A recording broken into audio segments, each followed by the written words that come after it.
guys, I've just arrived at the airport. My dad has kindly dropped me off, and today I am heading to Somalia. It's going to be a very interesting trip, quite last minute, but as a lot of you know, Jerome and some of his friends launched a campaign, a movement to address some of the big world issues, starting with this pretty devastating famine and drought happening in East Africa right now. So I'm heading out there to document some of the distribution of food and supplies and water to some of these kind of remote villages and parts of Somalia, and yeah, just to see the beauty of the Somali people and share stories, and I don't know what else, but I don't know many of the team I'm going with. The only guy I know is Chaka, who I met the other day, and yeah, it's going to be a big adventure.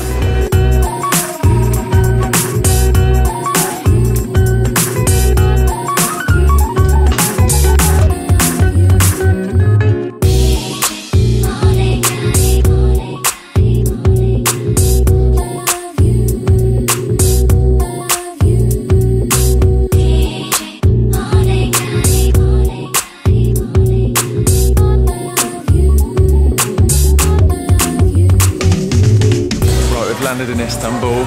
We're now getting escorted through to our next gate, where we're flying to Nairobi in about an hour. So if any of you have been following this Love Army campaign that started like 2 months ago, you'd know that right back at the beginning, Jerome and his friend Chaka and others researched and found that Turkish Airlines are the only airline that fly to Somalia. So they approached Turkish Airlines. Actually, I think it was like online. They tweeted them, loads of people tweeted them, and they stepped up and got involved. And that's who's flying us out to Somalia at the moment. So we're just waiting in Istanbul in the Turkish Airlines lounge. And I've just been told this is the biggest business class lounge in the world. And it is actually nuts. Like, we just came in from upstairs. Check this out. So there's 2 floors. I've never seen this before. Upstairs, downstairs. I just want to show you some of the stuff they have in there. So we've got a little computer workstation area, prayer room, straight up library and snooker table, free popcorn, and a full-on cinema with lazy boys.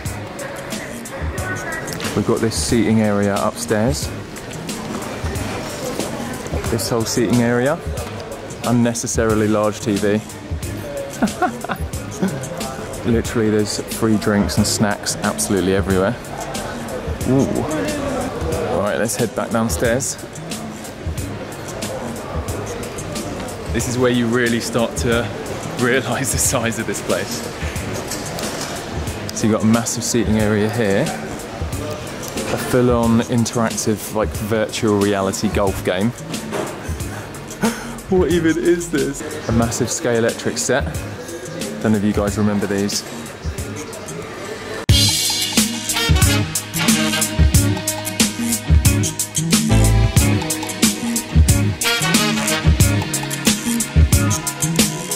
A lot of you guys might be a little bit too young for Scalextrics, but I had Scalextrics and I flipping love it. I haven't gone on a Scalextric set for absolutely years. So as well as the Scalextrics, they've got a couple of PlayStations set up here. A full-size grand piano. So we've got another little computer workstation here. One dining area. Another little lounge area. A second dining area. Straight up chefs cooking food. Might have a little cheeky plate. And then we've got some little quinoa, lentil salad kind of vibes going on over here. And then this is the central courtyard. Just epic. Isn't this like the most nuts lounge you've ever seen? Like, I have one of those free lounge passes that gets me into different business lounges around the world. But I've never been to one like this. This is like mind-blowing. I just want to like hang out here all day. If they were like, oh, your flight's been delayed for 24 hours, you're gonna have to stay in the lounge, I'll be like, sick!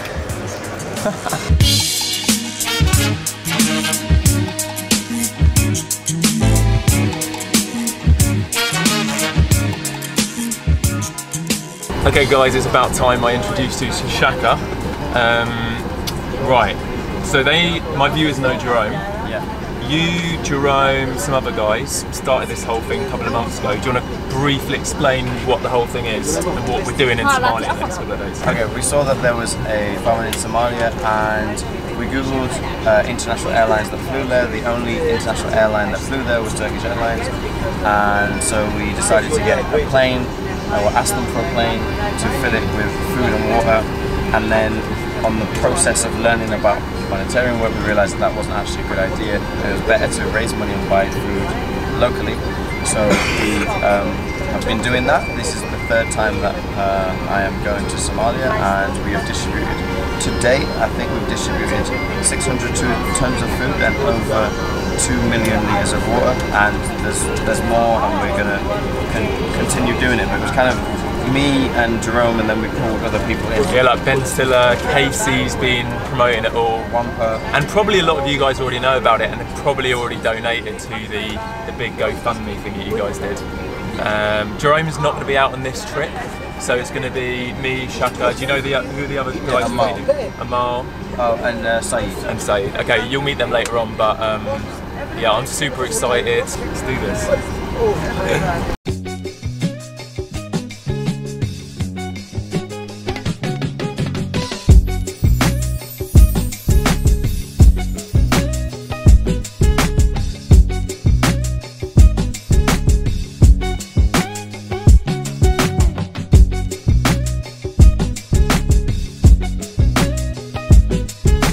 Okay, it's 3 in the morning. That's a pretty comfy flight. Guys, I've edited 3 vlogs today. I banged out 2 edits on that flight. I'm feeling very productive. Okay, we're trying to find our driver now. So it took a little while coming out the airport because they were a little bit confused why we're going to Somalia, and I think the fact is, like, not many people go to Somalia and there's not many reasons why, so I think they assume it's like dodgy dealings, like we've got terrorist links or something, but the reality is we're just going out there to see the amazing stuff and meet some amazing people. Oh, welcome. What was your name again? David. David, and you work for the ARC? Sorry. Do you work for the ARC? Yeah. Yeah, cool.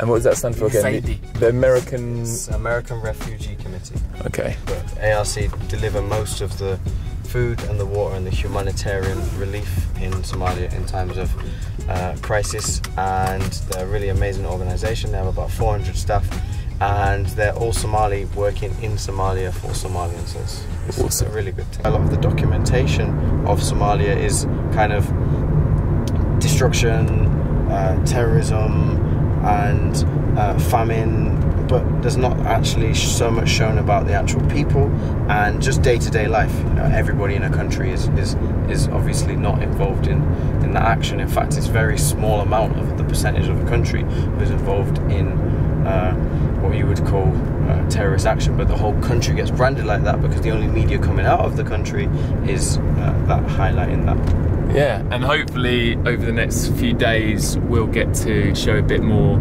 accuracy of like the life, people's day-to-day life in Somalia. Oh yeah! Guys, this is the beginning of a very interesting trip. Chaka's the dude, by the way. Like, we've just been having amazing conversations, just learning a lot about each other, because literally we met like 2 days ago, but we have a lot of mutual friends, and I feel like we're on a very similar wavelength about how we view the world and how we want to be a part of the solution to see things change, you know? But for me as well, I just want to reiterate, coming out here, getting the opportunity to, I guess, document some of the stuff happening in Somalia, I think the key thing, and Chaka was saying earlier, is it's not like we're coming in as Westerners just with aid and it's like, here's the solution to your problem, have some aid. I think we need to think long term. I think obviously short term, yes, people need food. There's starvation, people are dying of, you know, there's no water, there's a drought. So there needs to be some just supplies for people. But I think it's about supporting people and trying to find solutions to long-term I don't know, repair in the country. So over the next few days, I'm going to be learning a lot more. I watched a little documentary on the plane about Somalia, but I'm going to be learning as much as I can about the culture, the political situation, and yeah, just how we, not me personally alone, but how us as a global community can support countries that are struggling like that. And yeah, it's exciting, and I hope that you guys are excited to be a part of it and find ways that we can rally together to make a difference in places like that. But yeah, let's see what happens. It's going to be a little bit dangerous. Probably the most dangerous country I've been in. Peace out, enjoy life, and live the adventure. Boom.